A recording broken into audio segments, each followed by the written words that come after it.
Good morning, everybody. TGIF, Trade Geeks, it's Friday. Today's February 14th, 2025.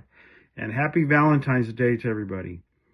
So today's topic for discussion that we thought about today was a good topic was, I thought about deglobalization, right? And I think that the new slogan seems to be, from everything that we're seeing that's going on with the new administration, everything we're seeing in the headlines, is that the new slogan is "Make America Work Again." Um, I always start off these videos with some stats or some quick facts. And today I looked up what percentage of the population by country is engaged in manufacturing. So if we look at the stats of the results of the country's population that's engaged in manufacturing, of course, China tops the chart at 31.6%, followed by Mexico at 25% is what is estimated, Poland at 20%, Germany at 19%, South Korea and Japan tied at 16.9%.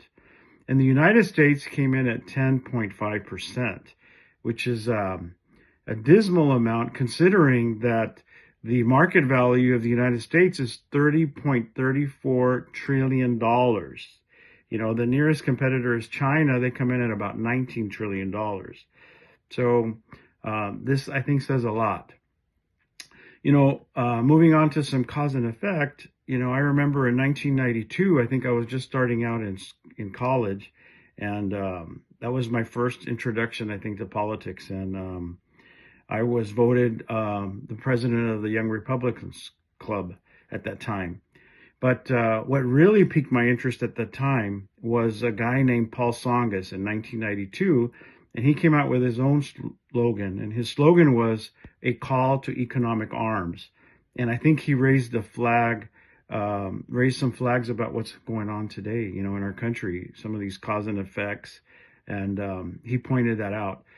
Also, I don't know if in this week, if anybody listened to Carlos Slim, there was a very good interview with Carlos Slim from Mexico. And basically, he hit some major points. He thinks that the U.S. is not in a good shape. It doesn't make anything anymore. And the situation is not good.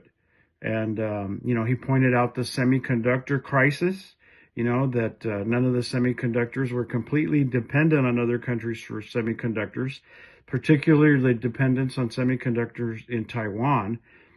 So the threat of China invading Taiwan, becomes a very economic point that is a concern. So it is a deep concern that the U.S. is so dependent on China. He did touch base on that. And then he pointed out that China continues to invest 40% in their country, right? So he thinks that that's what's helping China quite a bit, and that he thinks that Trump only has 4 years to quickly make some changes. And he thinks that our debt is a problem, our debt and our expenses, and that we need to find as a country how to reduce cost. And just quickly here, I had a young person ask me, why is the debt such a threat? And I think, the U.S. is so great. And I said, well, I think it's a threat because, you don't want your grandchildren paying 70% tax rate to pay off that debt, right? And I think that, that's unfair. And they may even say, hey, no, hell no, we're not going to pay that. So yes, we do need to get our debt in order. So with all the changes that are coming up, Trump announcement today on the reciprocal tariffs also created a lot of noise out in the internet world today and in the social media world. So I think companies really need to be prepared. And, here at TradeFlex, we offer end-to-end supply chain solutions. And our slogan here is make supply chain simple so you can be nimble. So I think that in our past videos, we've discussed some strategies, some ideas. We've thrown out some ideas for companies to consider to prepare. And the key thing here is going to be how they're going to move quickly. And in order for companies to move quickly, I think they need to consider, a strategic sourcing policy, come up with some level 2 thought and process and procedures. They're going to have to conduct some very good trade data analysis. depend on their trade compliance organizations internally. And then also they're going to have to structure a more nimble supply chain. I think these are three critical components here that companies need to really consider.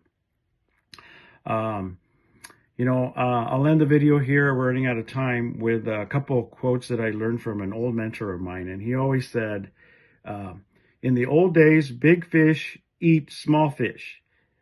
He said, today, faster fish eat slower fish. So, I think I'll leave you guys with that thought. Thank you very much. Everybody have a great weekend and enjoy the happy Valentine's Day today. Thank you. Bye-bye.